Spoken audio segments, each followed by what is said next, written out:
rolling. All right. Cool, man. Well, Iman, thanks for coming on today. Thank you for having me. Definitely. Guys, we got Iman Tucker with us, and Iman's got a cool story. He's just a cool dude. We met in the coffee shop 2-3 years ago, something like that, just in passing, or Daniel Niles maybe. Yeah, definitely somebody had introduced us to each other and said you guys should know each other. And so, exactly. Yeah. I've met a lot of cool friends in the coffee shop. Same, likewise. Yeah. It's a great spot to almost like a creative incubator. Yeah. Something about creatives and coffee, I don't know what it is. But yeah, exactly. Yeah. Well, it's different than Starbucks. It's not the same. You go to Starbucks and it's more like you corporate guys, right? 100%. You go to Indie or Rivet or some of the more artisan, coffee shops. It's definitely you got creative people in there. No doubt. I always, if I'm going to a Starbucks, I'm trying to get work done. And if I go to a boutique, I'm trying to meet people and just show my face and be within the community for sure. Yeah, that's funny how that works. Well, Iman, tell us who you are. Who is Iman Tucker?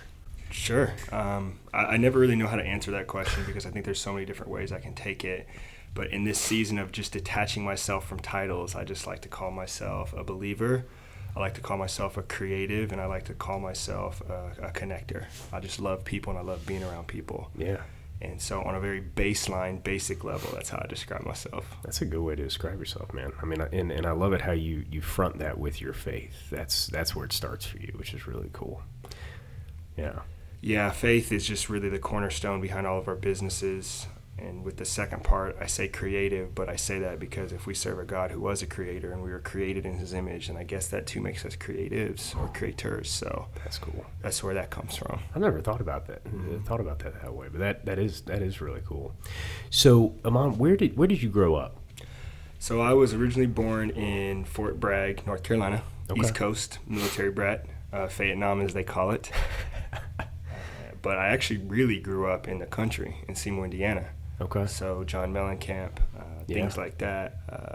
And that was really my first experience that I can remember as a kid is cornfields in Seymour, Indiana. Yeah. When did you move to Seymour?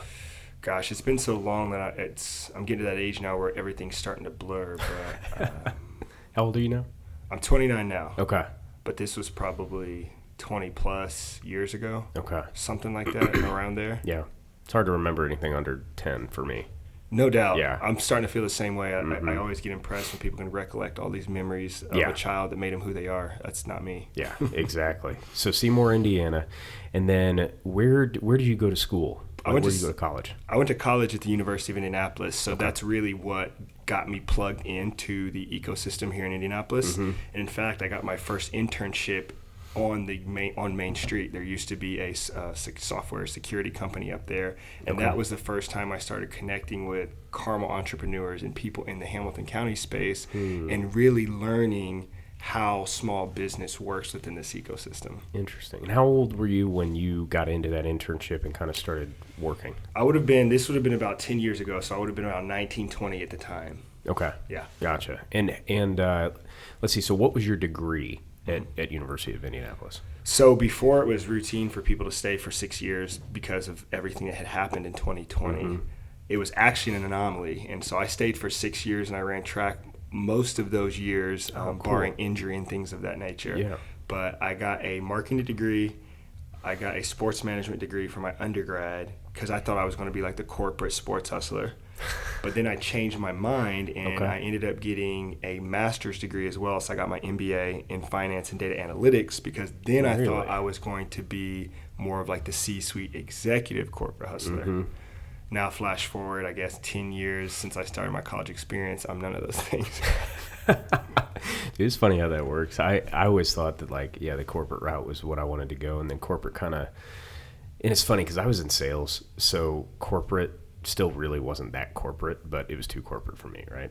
And I struggled with identity through that, and when it came to taking my freedom away or taking away my opportunity just because somebody didn't like me, that's when I was like, oh, I'm out of this. Sure. I don't control my future anymore, and I don't like that. Yeah, I agree. And this is no slight to anybody that has went the corporate route, but I think for creatives, there's almost a mask that we have to wear to fit into that ecosystem and that structure. And when it comes down to wanting to innovate and really push the needle forward with something that might be a little more risky, there's just so many hoops that you have to jump through in a corporate space that makes it, I think, hard for people that have that natural entrepreneur spirit. Man, that's a good way to put it. But you wearing a mask. And that's exactly how it felt. You know, no matter how much money, you know, I made when I was in sales, or, you know, how nice of clothing I wore, it just didn't feel like me, you know? And even when I was aiming for those executive level positions and whatnot, it's like, that would be cool. Money would be great, right? But then I looked at how it affected my family too. And I think your spouse can kind of determine the route you take. Not determine the route you take, but kind of influence the route you take, right? Like my wife, she didn't care about things. She was like, I don't care if we're living in a box. I want more of you.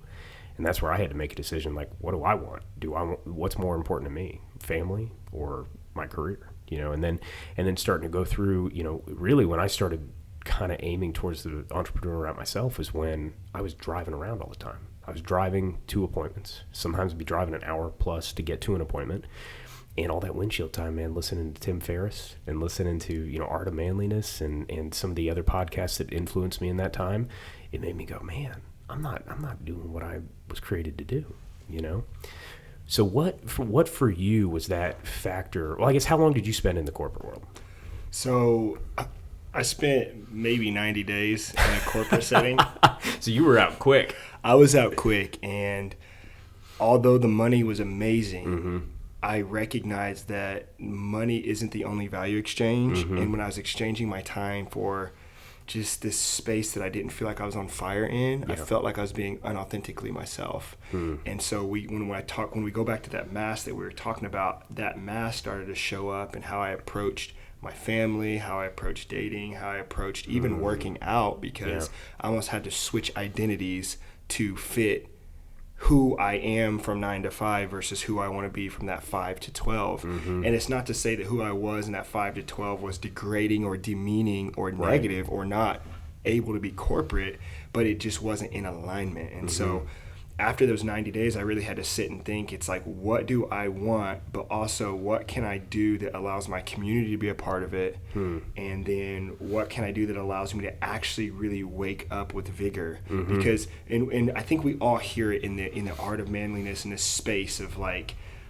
strong entrepreneur mans. They talk about, you know, waking up and doing cold plunges and 90 minutes until your coffee and sleep at this time and do this so that we can get inspired. But for me, I didn't necessarily feel like I should have to set up a routine every day to find inspiration. I should be so excited for the work I'm doing that whether I'm in a cold plunge, whether I have caffeine or not, I'm alert, I'm awake, and I'm ready to attack that thing. Oh, that's cool.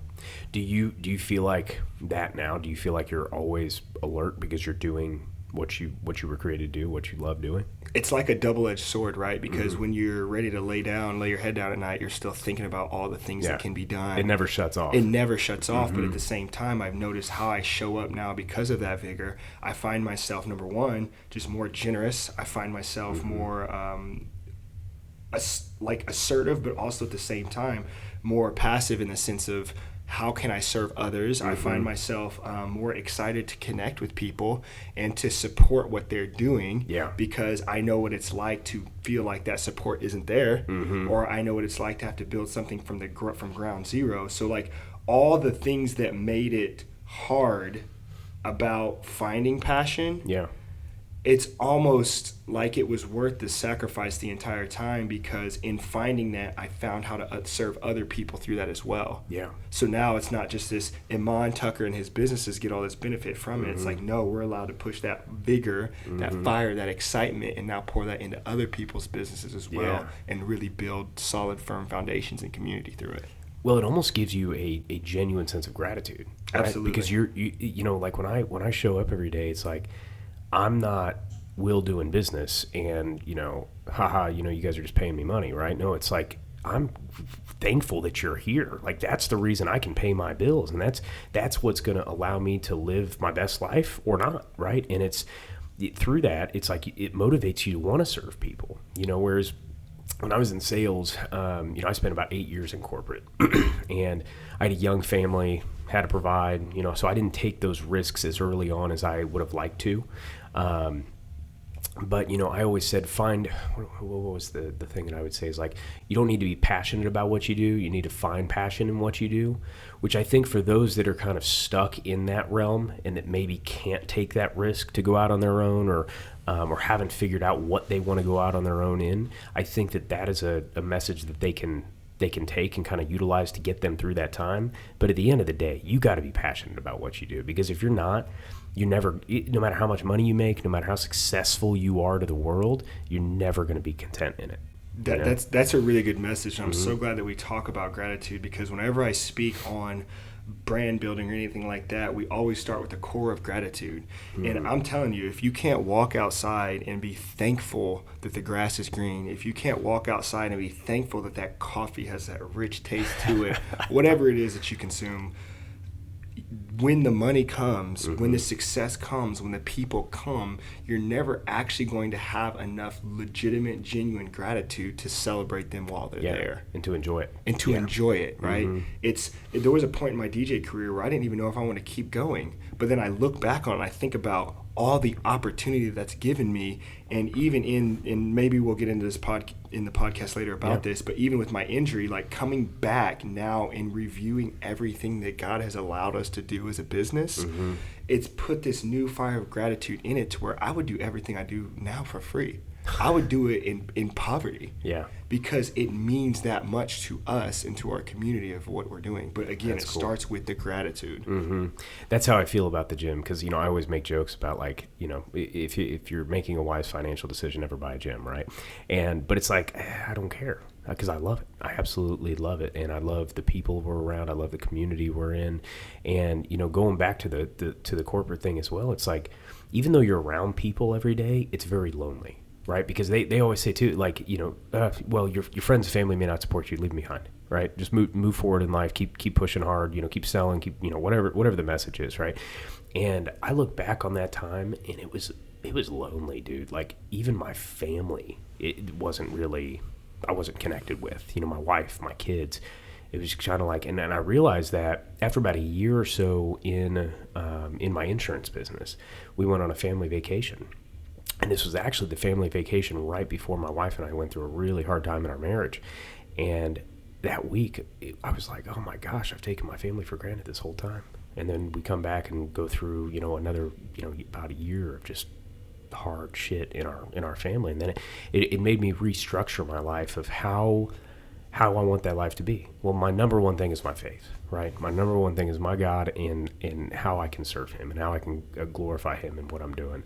But then and I'm not perfect about that. So I say that message, but I'm not always perfect about that, right? But then my number two thing is my family. And then, fitness is a big portion of my life, and then freedom. And freedom comes down to, finances. It comes down to, the business I'm in, whatever, and being able to speak truth, but not necessarily just always speak my mind, right? It's funny, I was talking about this with a friend yesterday. It's like, when you become a business owner, a lot of people could become business owners to have that freedom to say whatever they want, right? And you realize very quickly, like, you shouldn't just say whatever you want, and because sometimes you say things that you don't mean or whatever, and it's like, that can be offensive to people. And when you offend somebody, what does it make them do? Get defensive, right? So you can't ever get whatever message you're trying to get across if all you're doing is trying to be offensive. I think that goes to our political climate nowadays too, but we won't get into that conversation. Sure, yeah, and not to get too like religious or too spiritual on that, but it's like if we were to walk in Jesus' image, going back to that goal that I think many of us have is we have to think about when Jesus spoke up, and it's typically only ever when he was questioned or challenged. And for many of us, we think that, okay, because we have this platform, we are now to just speak. Yeah. And I think when you have people in situations that you're responsible for and that you have to provide for, and I don't even just mean a family, I just mean a community as a whole, you find out that your words are very powerful and your message is very powerful too. And so it's not about the money, and it's really not about the ability to speak either, but it's like the ability to serve other people and be what they need in that space. Yeah, undoubtedly. So you have multiple businesses in play. What all do you do? Explain that to our listeners.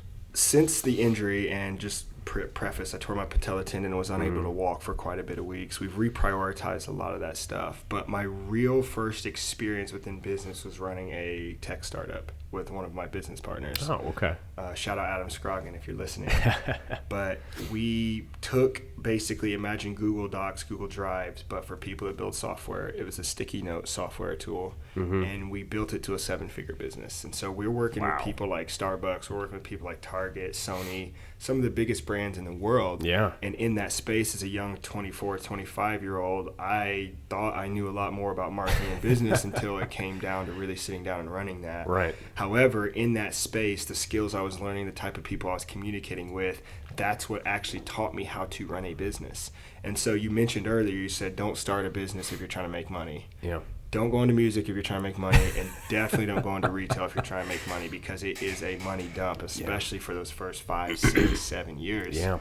However, I just loved what I was doing so much, and I was always around design. I was always around curation, and in that, we built Believe Brand Co., which is our retail division. And then from that, I leveraged, at the time I was learning how to be a DJ, I leveraged some of the connections I was making as a DJ to then build Believe Brand Entertainment, which is a DJ marketing media, essentially agency that connects some of the best creatives with some of the coolest experiences or opportunities here within the city and the region. Yeah, that is incredible. So Believe Brand, that's kind of your umbrella, right? Yes. That's everything. That's the clothing, the marketing agency. You have a knack for marketing, and so what motivated you to kind of go that route? Yeah, I believe that we are to be problem solvers if we're going to be business owners and entrepreneurs. And I think one thing I saw specifically when it came to influencer marketing is no one really knew how to speak in the language of problems. It was a big push or posture of making it about the influencer or making it about the product and not really the problem that you're solving. And so with our tech company, we always had to communicate within problems. Within software, we always have to solve problems. So if we're going to build a new feature into an app, what problem is that new feature solving, or is it just cute, right? So you take that mindset and then you go apply that over into influencer marketing as a DJ, because at that time we were starting to really get some traction within the city. You start with the problem, you attach it to a cause, and then you select a niche in which it's going to speak to. And then we found out that a lot of the initiatives that we were trying to push, people were really able to get behind the messaging because we were taking a very strategic approach to the marketing. That's cool. That's a good way to look at it too. So you've been a DJ for how many years now? Gosh, that's another one of those things where it's starting to blur. Yeah. I believe I got started probably around 2016, 2017. What got you into that? That's such like it's such a cool thing to get into, but it also just kind of an odd thing to get into too, right? Definitely odd. I always tell people everybody wishes in one part of their life that they were a DJ, just because I think everybody has a different connection with music. But at the same time, nobody would actually ever want to say they're a DJ because it can kind of be embarrassing if you do it the wrong way. That's funny. Yeah. But for me, DJing was me solving a problem. At the time, when I was running track, a lot of my teammates loved partying. Okay. And they loved going out. And I wish I could say it was because of faith reasons, but I just wasn't interested at all. It had nothing to do with religion, anything like that. But I did feel a responsibility as a leader of my team to make sure that my athletes, or not my athletes, but the athletes, if they were going to go out, they're leaving with who they came with, and they're going to honor and respect their bodies, or going to honor and respect themselves. So now I got to be the DD. Right. And I don't want to just drop them off and leave them stranded, because then you got to go find them, right? So I'd be hanging out at these parties, and one time somebody asked me to take over the aux cord back when that was still a thing. Yeah. It's kind of crazy to think about that. The That's aux cord. barely a thing anymore. Phones don't even come with aux cords anymore. Dude, I know. I'm aging myself. Yeah. Anyways. I'm right there with you. I noticed how music influences people. And if you really think about it, music in connection with worship was one of the very first ways that we could give back and honor God. And when I found out that based on how you play music and who you play it to, it can either create a dark environment or a positive environment, I recognized that wait a second, this is actually something that's very sustainable to do all the time, because I think people love to celebrate. People love to have a good time, and music, like sports, really connects people. And so as we start to step back and look away from just the fact that it's fun and we enjoy it and we have a passion for music and DJing, how can we solve a problem through this, like we were talking about earlier? That investment started to make more and more sense. And then before we knew it, it almost feels like it just happened overnight, even though this is years of culmination and praying about this problem. Next thing we know, we have a calendar full of DJ events, and I'm still doing the tech company and the retail thing. And it's almost like this is like that side hustle that's becoming so potent that it feels like a full-time hustle. Man, that is, so it blew up that much well, obviously it did, because you were, or are you still DJ for the Pacers? Yeah, for the Pacers, the Hoosiers, we do a lot of work with the Colts, and now we're to the point now where we get to travel with some of our favorite artists in the Christian space and really incredible, man. help them with their presentation. So is that part of the reason you started the marketing agency for DJs, is to bring DJs in to kind of help you with playing all those events? No, I started the marketing agency because I learned how to shoot with a camera. I learned how to do videography, and I was just looking for extra cash. Yeah. I just got out of college. 6 years at a private institution is very expensive, and I just wanted to hustle, make some money, and do some things that would help our other businesses. And so I taught myself how to shoot pictures, and then next thing I knew, I was doing real estate photos. I was doing like real estate videos. And then I recognized that, wow, this is a sellable service. Yeah. And instead of always selling it to other people, what happens if I sell that marketing to myself and to our businesses first? And then just organically, we had clients and customers and everything walking in just saying, hey, we want a part of what you're doing here. Yeah. Man, that's so cool. So how long have you been DJing for the Pacers now? I'm going into my third year now. So this is junior year. Junior year. I love it, man. So how do you get... I guess how do you get inspired, motivated? How do you put together the playlist that you're going to be putting out in front of thousands of people in venues like that? Yeah, venues like that are very unique because it's so diverse. You have so many different ethnicities, so many different ages, and just so many different interests as well. Yeah. And if I'm thinking about myself and I'm playing for myself, which a lot of musicians, entrepreneurs, people just do in general, I'm telling you right now, my playlist is not going to sound what it actually sounds like. Oh, I know. People in the gym hate my playlist because it's always Five Finger Death Punch, you know? Yeah, right? And so as a DJ, as an entertainer, and let me not focus too much on the DJing, but just say in general, like we really had to understand who our clients were. Yeah. And we had to walk through the stands and say, hey, we're in Indiana. People love John Mellencamp here, especially people from the south of Indiana, southern Indiana. But people also love their rock and roll. They love their country. But if you ask all these players who are from all over the country, all over the world, they might like dance hall. They might like hip hop. They might like classic hip hop. So for us, it became, okay, how can we combine all of these genres together and create an experience that actually unifies people, and we present the music in a way you've never heard? Yeah. So then that's where it became, okay, well, I actually have to develop my musical theory, my skills, and really like work behind the scenes so that I can actually pull all this together in a way that like makes sense every day on a game day for like 50 games in a year. Yeah, that's cool, man. So you said earlier, sports and music really connect people. What do you think it is about sports and music that connect people? I believe that God designed us to be connected to something, and preferably it's him, right? Yeah. However, if we're being honest, there's so many hours of the day where we wish we were connected in other areas too. You know, we talked about it. We were talking about loneliness within the corporate space that we all face. And what I believe that music and sports do, it allows us to attach onto a foundation and identify with something. I'm a Pacer fan. Yeah. I'm a Colts fan. I'm a Tupac fan, Justin Bieber fan, whoever it is, and it allows people to support something together of something that's so specified and so elite that we almost wish that we were that thing. So instead of being that thing, we're going to attach onto that thing, much like an employee attaches onto a corporation. Yeah. And it's just, it's so crazy how those allegiances work. And I always think in my head, like, what if we allowed those allegiances is to actually not just like be in community, but actually do community and life together. Yeah. If that makes sense. Yeah. That is cool. That's a good way to explain it. So let's jump in here to the clothing brand and how you created that, because that's something that fascinates me, right? Because those kinds of brands, I think it's so cool that social media has given so many people a platform to grow a brand on, right? The problem is it gets oversaturated.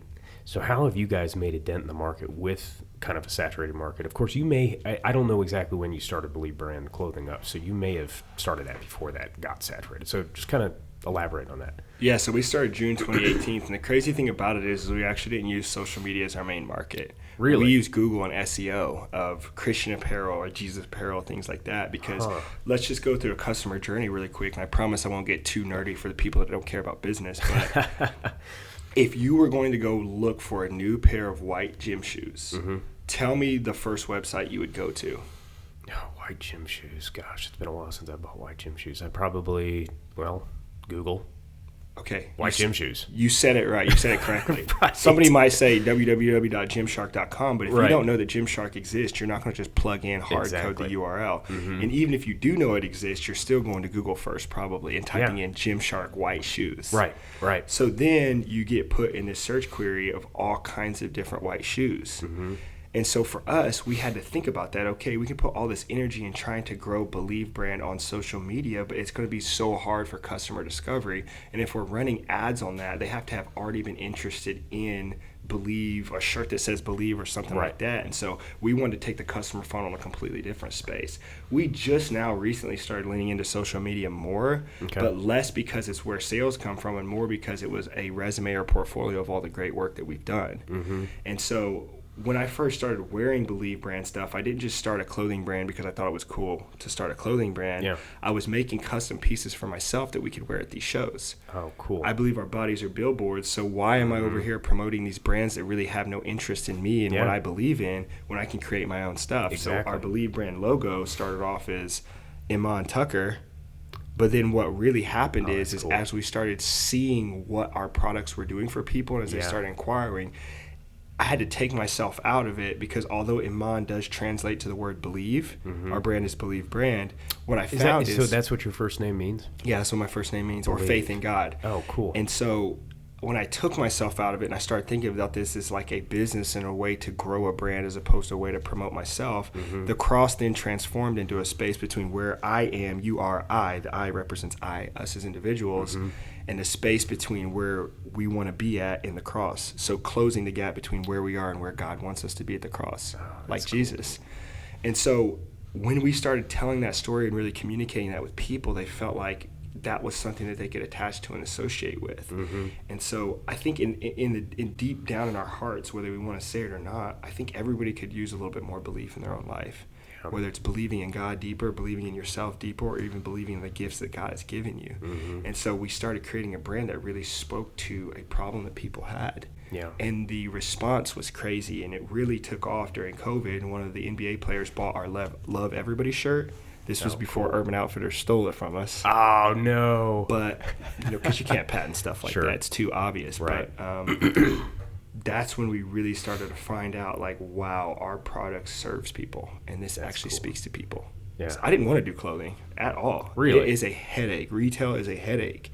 But when we recognize that people are really getting behind this and they're looking to this for inspiration and what it's allowed me even to do as a creative, I knew that I had to get over my hatred of retail and actually lean into this because God gave us this creative eye for a reason.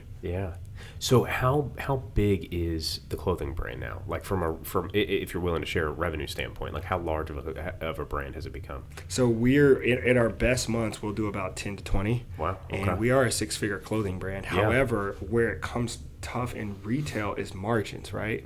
So it's easy to say like, I've moved six figures worth of product, but at the same time, we've been really trying to figure out how can we increase our margins. So in the past, we used to just create commodity t-shirts selling about $20, $25. However, now we recognize that because we've learned how to source stuff in the right areas, like the specialist overseas, we want to create premium faith-based apparel so that number one, our products last longer, but also number two, we can give designer level quality at prices that are affordable for almost anybody. Yeah. And so then when we started looking at our business model like that, we had to move less products because we made more inventory. Okay. So then we could be more strategic about the curation of what we're creating and how it fits the body and how it wears and how it lasts and things of that nature. Yeah.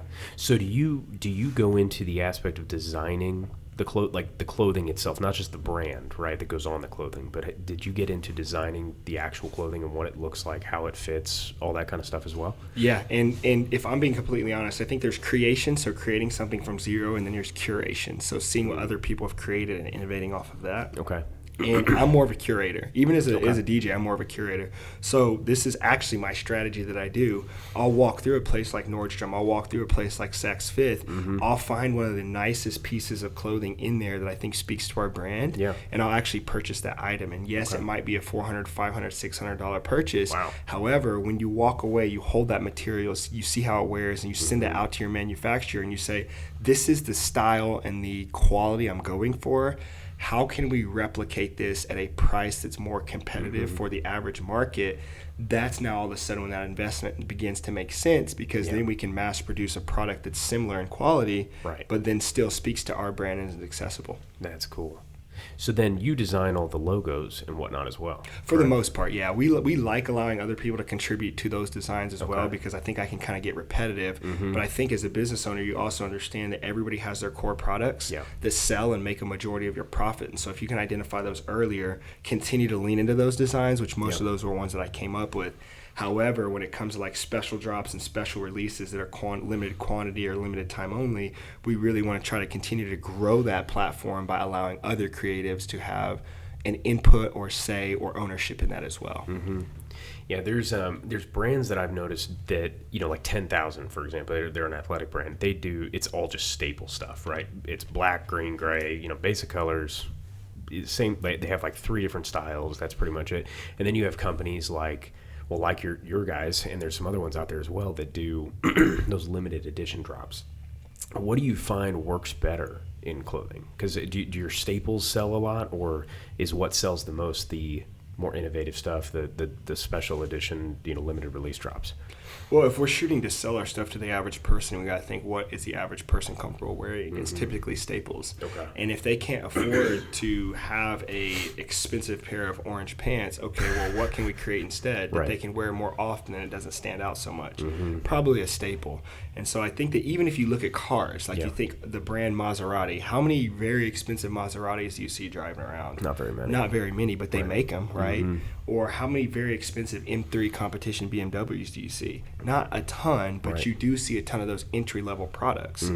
Well, those entry-level cars that are more affordable for the average person, that's how most retail brands grow and scale, because we have our essential pieces as well. And then we use the other pieces almost as like marketing leverage to get to some of those higher designers or those professional athletes that have the ability to afford something like that. And then we also offer the other product for the other people in the funnel as well. Man, that's cool. So do you enjoy the design process of all that, or is it more of a headache to you than you really enjoy?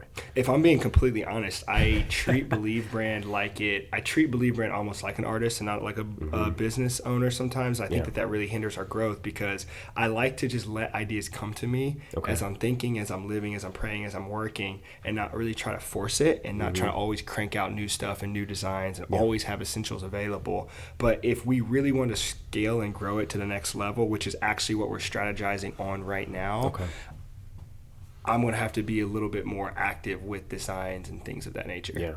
Yeah. I think that's one of the guys that I've followed for a long time. It's actually given me a lot of inspiration in the way I've set my life up, right? Is a guy named Rob Bailey. He owns a company called Flag Nor Fail out in Montana. And I think what's so cool is he's essentially created a lifestyle brand.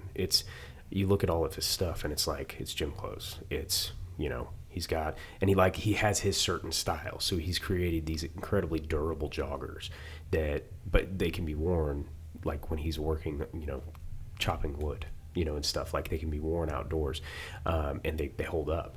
And then it's stuff like flannels to now leather gloves they've made, because he has a ranch and lives on a ranch and works on a ranch and stuff like that. And I love brands like that it kind of shows that the creator's lifestyle through what they develop. right? And that's kind of what Believe Brand is, right? Absolutely. It's a mix between that corporate lifestyle that we were talking about in the past, but then also that streetwear entertainer lifestyle. Yeah.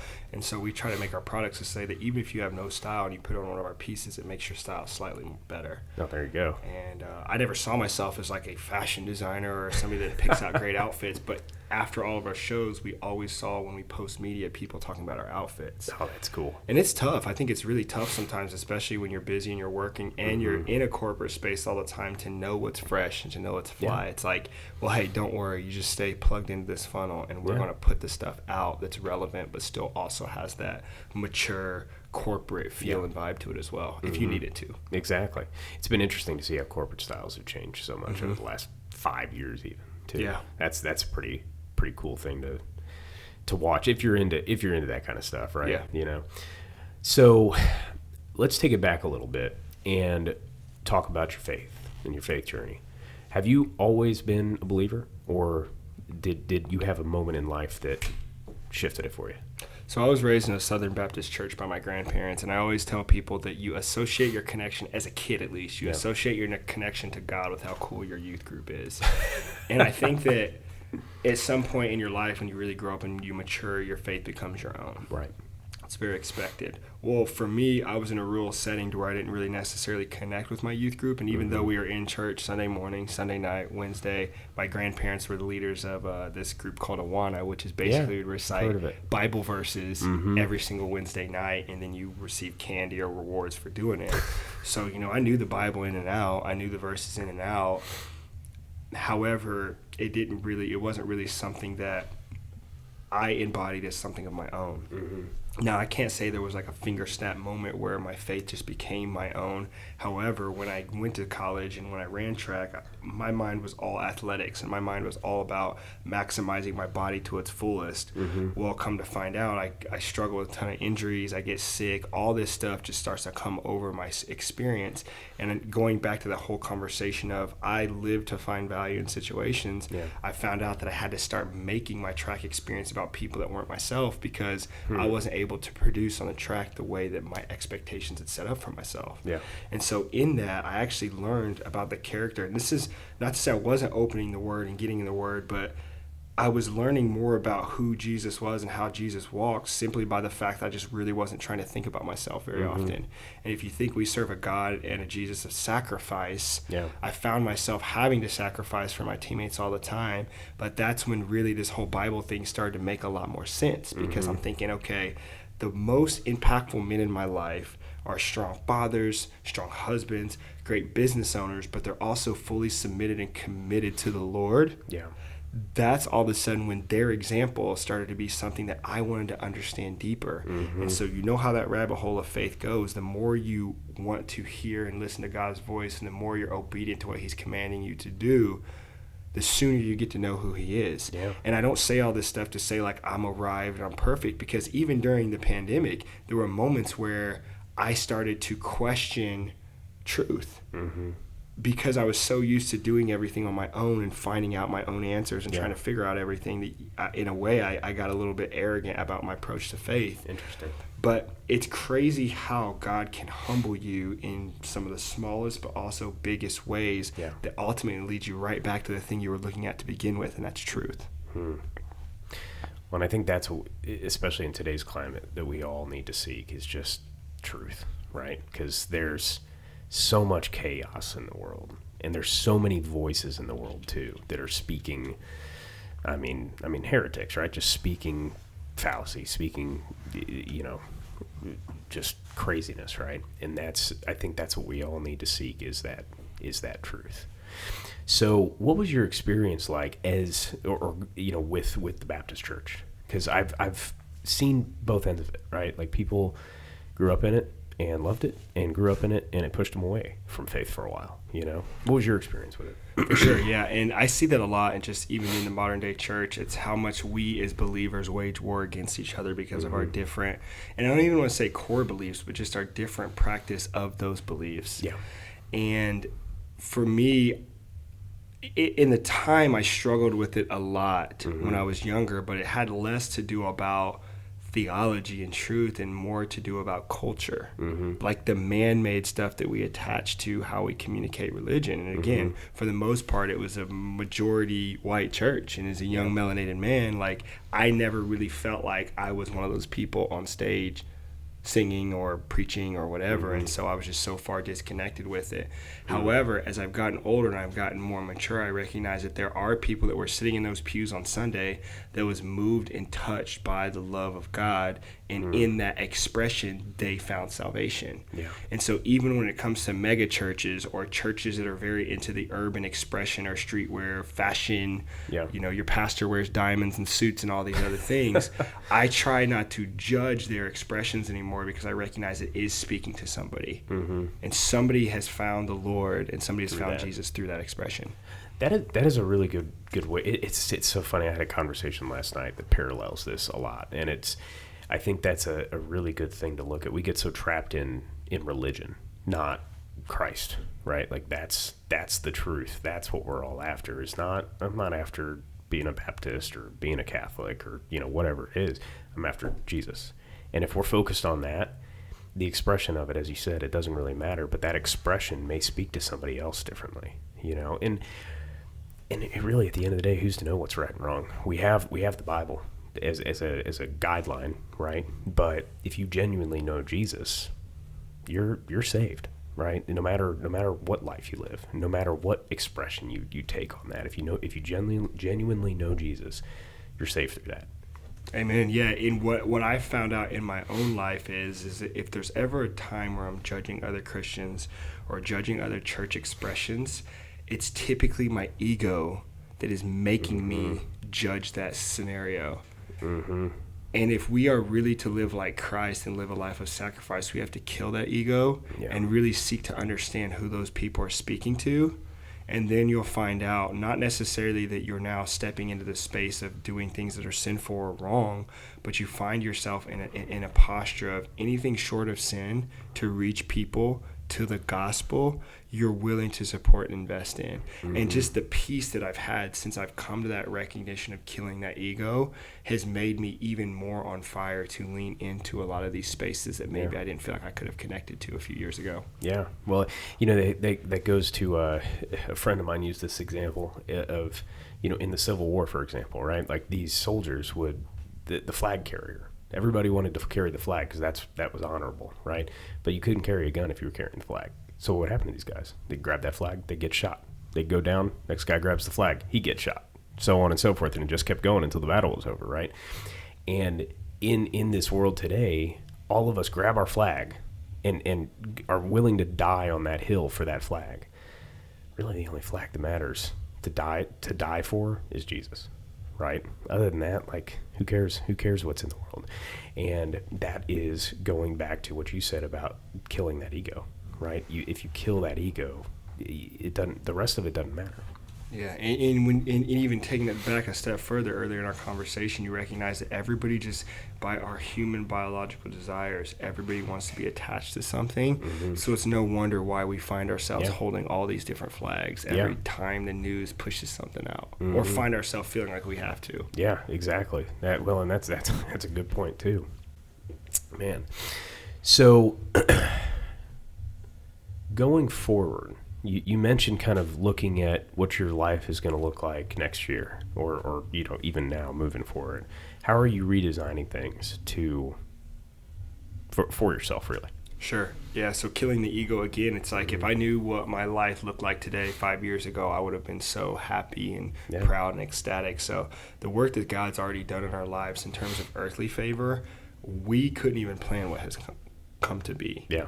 So I find myself not trying to plan too much, but at the same time saying that these are the things that we want to invest in on the daily until the Lord tells us otherwise, or until the Spirit moves us into something different. However, what I really understand right now is I want to continue to lean into these funnels and lean into these businesses and these channels so that our community can grow from it. So if that means we can afford a whole team, if that means we can afford interns, like whatever that means, I want to be able to continue to be the leader that allows the people within our structures to find their gifts.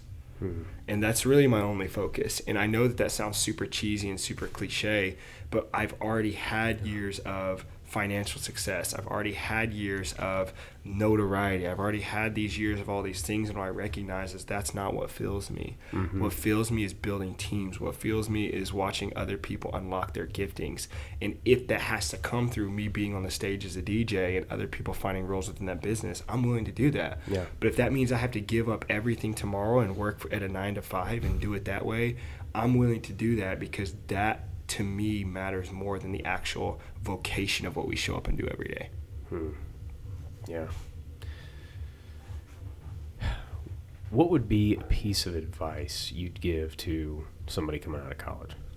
Yeah. Or looking for that passion that they can glorify the Lord with, or maybe there is no faith and they're just looking for what they're passionate about to go pursue a career. What would be your piece of advice for them? Just show up, just try. We sit down all the time and we try to think about what this thing will look like in 10 years, that we are so intimidated and we're so overwhelmed that we don't get a chance to just take the first step. Before I was a DJ for the NBA and the NCAA and the NFL, I was a guy that loved music.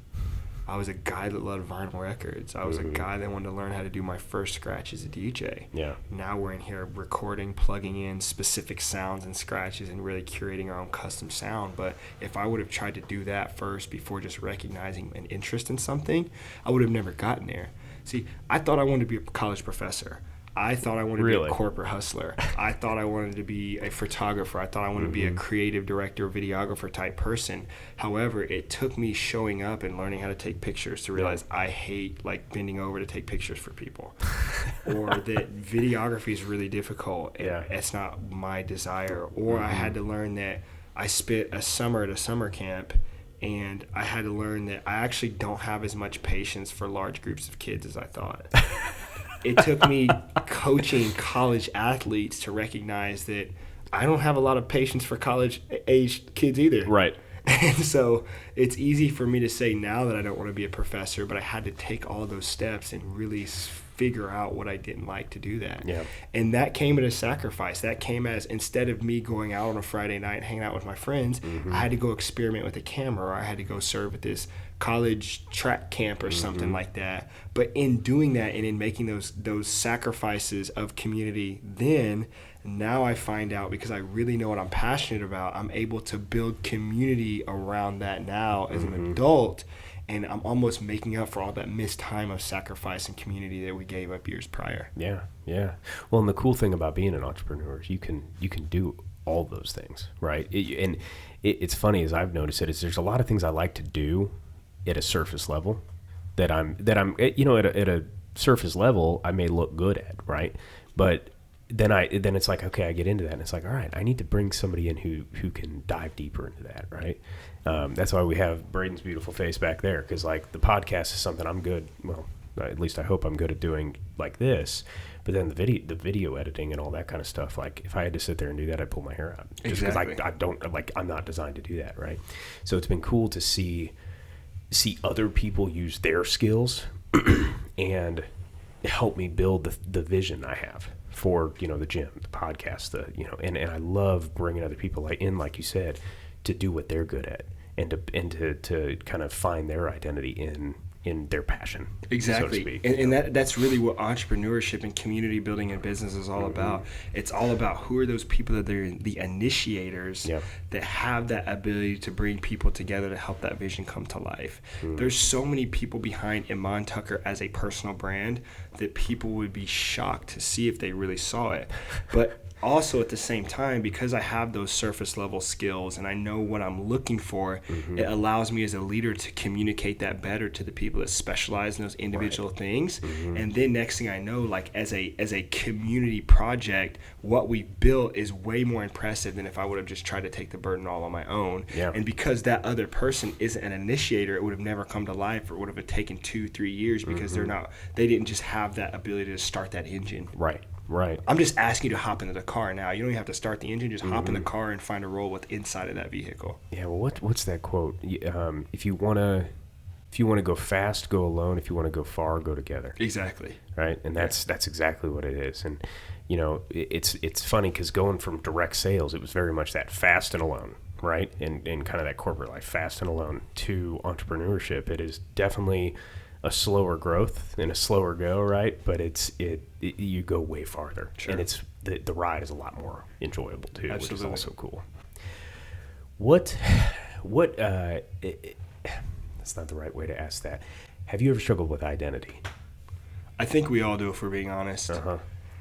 However, I think for me, since like 7th grade that I can remember, I was always the kid that was alone and always a kid that didn't fit in. And so in my mind, there were seasons where I wished that people would invite me to the table. But I'm so thankful that early on in my life that God blessed me with the understanding that I have to create that table. And when we had that big spike with the DJ brand and we really started getting notoriety in the city, there was a quick maybe month or two where all that validation was very new to me and I didn't really know how to respond to it. Yeah. But also at the same time, we had the covering of the Lord to remind me of those moments where I felt like I was alone or by myself and recognize that, hey, they're not clapping for you, Iman. They're clapping for what you can do. And when you understand that very early on in your career, you recognize that you don't have to succumb to who they want you to be. Yeah. And so, yeah, there's been times where not having parents growing up that I felt like I would never be a good husband or I would never be a good father. And there's times where I've really had to fight through that identity and have people speak into my lives that I do deserve to be a good husband. I do deserve to be a good father. I do deserve to be a strong leader within the entrepreneur space because I am willing to do whatever it takes for those things. Yeah. However, yeah, there was definitely moments where I felt like I wasn't enough or that I would never be those things. And it showed up in my relationships and it showed up in how I ran my businesses.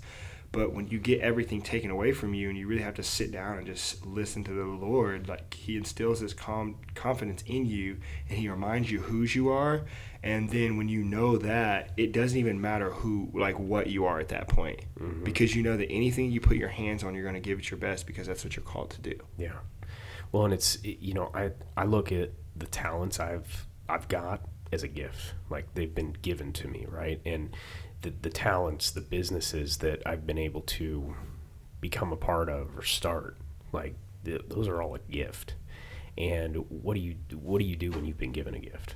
All you can do is say thank you, But that humility, or being able to humble yourself and understand that it's a gift, you also know it can be taken away at any minute.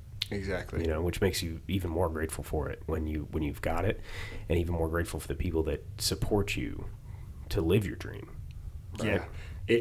And those skills, to me, in a way, it reminds me of sports. You could have practiced the same scenario within a sports situation. Let's say basketball, and the clock's winding down, you're going to shoot this three-pointer.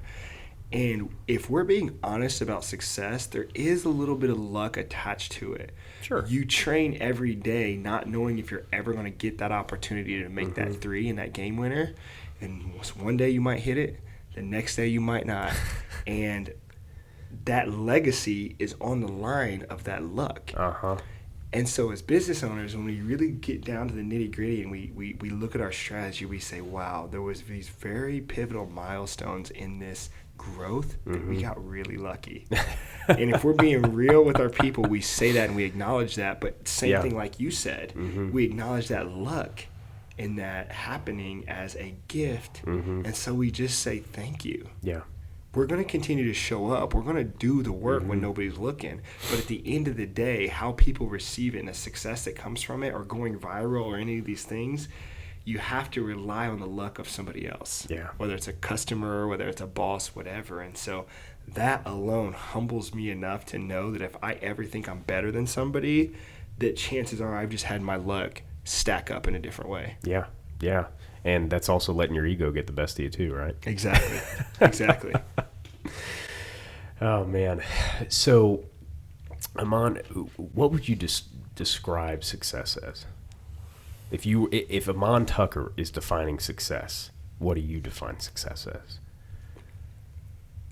I believe success to be understanding who you are. I believe success to be trying your best.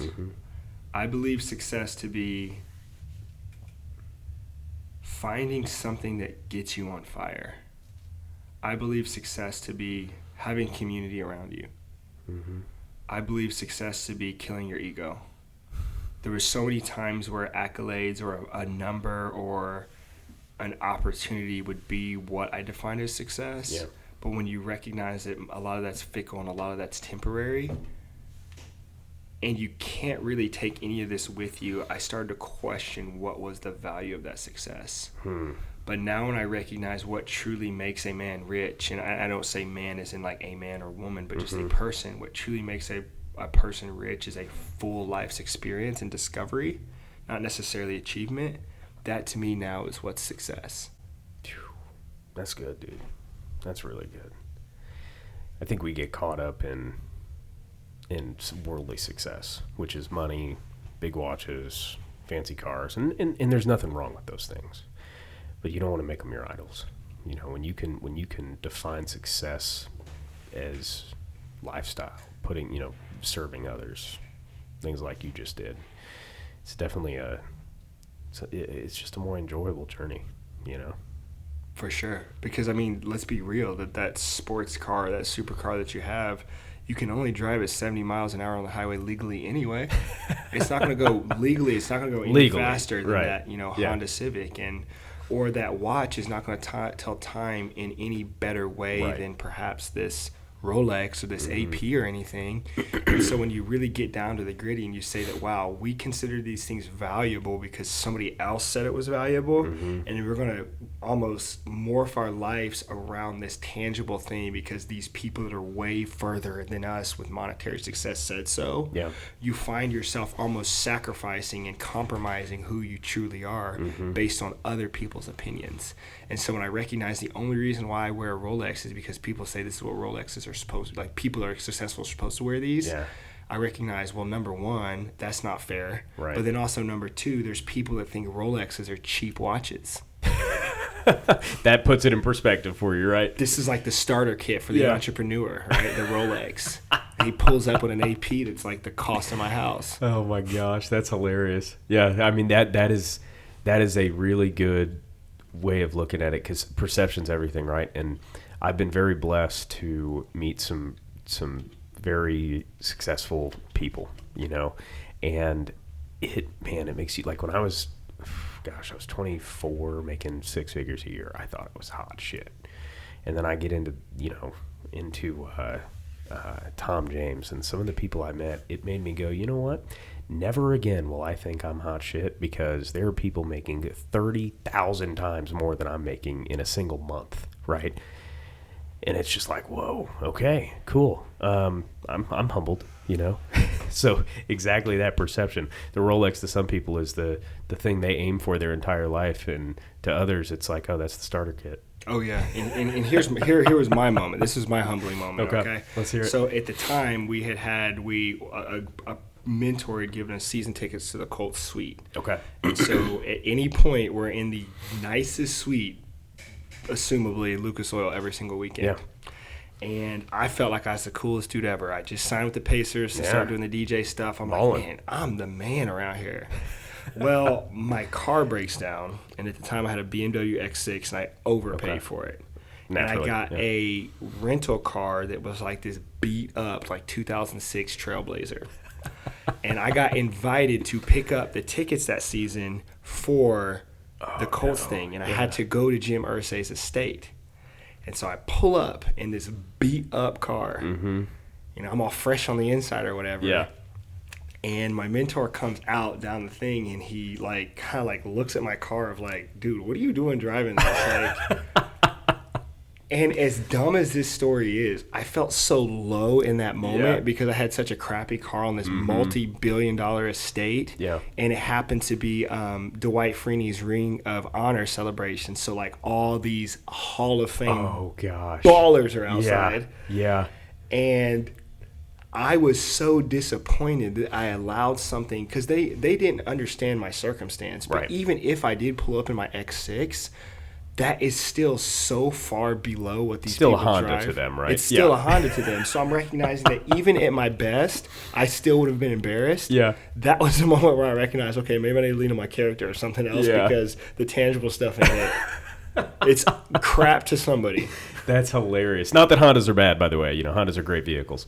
Great vehicles. Yeah. Oh, that is so funny, dude. Yeah. That is, we all got to have those moments. I feel like if you have a moment like that and you don't get humbled, or if you never have a moment like that and don't get humbled, you need it. It definitely, it puts things in perspective for you, especially where we are, right? Like being on Jim Irsay's estate, that thing is beautiful. Mm-hmm. I drive past it quite often, and it's a massive, massive estate. Yeah, it's like, man, okay, hey Jim, could I have the pool house there? That would be nicer than the house I'm in now. Exactly. Yeah, and even when going back to the car thing, I won't harp on this too long for the people that don't care, but even if I had the same car that all these Hall of Fame football players like, at minimum, I'd just be fitting in. Right. Yeah. There's guys that I've worked with in the past that they tried to keep up with Joneses, right? And very quickly they were the person serving the people they were trying to keep up with. And so, but them trying to be a peer, they realize they're not. And when you go through some life changes because of that, because you can't keep up, you're just trying to do it on the outside, you realize very quickly it's like when you can realize like I'm a servant to other people, and that's okay. That's a good place to be, right? But you realize like, I'm not a peer to some of those people. It definitely puts things in perspective, just like you're saying. Exactly, like a basketball role player. Everybody has a role, and the sooner you identify that role and you're okay with being number 2, 3, 4, 5, 6, you're going to find out that you have so much more peace, and that whole identity struggle that you go with, it goes away because you understand your lane and you shoot and stay in that lane. Yeah. If you ever get out of that lane and go a little bit faster, that's great, but that's not necessarily because you owned it. You probably got lucky. Probably. And that's fine. Well, and I think that goes to finding identity in Christ, because you'll never be happy with the earthly identity you find, because that, even if you are happy with it temporarily, it'll be snapped away from you in a heartbeat. Absolutely. And the only thing that can be consistent in life is that identity in Christ. Amen. You said it great. Mm-hmm. So, Iman, last question for you here, and then we'll let you go enjoy your Friday, because it is Friday. What legacy do you want to leave? Gosh, this might go completely against the podcast. This is called the Legacy Minds podcast. That's all right. But to me, I've actually let go of a legacy because I recognize that Michael Jordan played basketball at a high level 20 years ago, and now because he's so far removed in a time span, people are starting to question whether or not he was the greatest. If you lived during Michael Jordan's era, you believe that he was the greatest. Yeah. But you can easily be forgotten. I guarantee you, even though we love the idea of being rich and we would it'd be really cool to be the richest person on the earth, we can't even name the 5 most rich people. Right. Maybe we can guess, but we'll never know that. And so what I found out when it comes to legacy is that I don't really even think about that anymore, and I think more along the lines of impact while I'm here. What impact do I want to have today? Yeah. And the impact I want to have today is I want to be somebody that made people feel heard. I want to be somebody that felt like they were warm and open, that people could be, that's accessible. I want to be somebody that serves. And so, honestly, if people never remember who Iman Tucker is and the work that I do for Assembly Hall or Gainbridge is never remembered, I'm absolutely okay with that, because I know that the people that were there when I was here will never forget as long as they walk. Yeah. And if they can do something positive because of that, I'm happy and satisfied. Dude, that's legacy enough to me, That, I think we forget that 2 or 3 generations from now, your kids may remember you. Hopefully your grandkids remember you. Maybe your great-grandkids will remember you. But after that, you're just a name on the wall. You're toast. Toast. Iman, well, thanks for coming on today, man. This has been a great conversation with you. Absolutely. Thank you so much for having me. Iman, so where can people find out more about you? Absolutely. Super easy. Iman, Iman Tucker. Google it, look it up on Instagram, whatever, you'll see that. And then even easier, Believe Brand. Everything we do is all SEO'd with Believe Brand, so it's pretty easy to find. So cool. Any website or anything? BelieveBrand.com. Perfect. There you go. There it is. All right, guys, there you have it.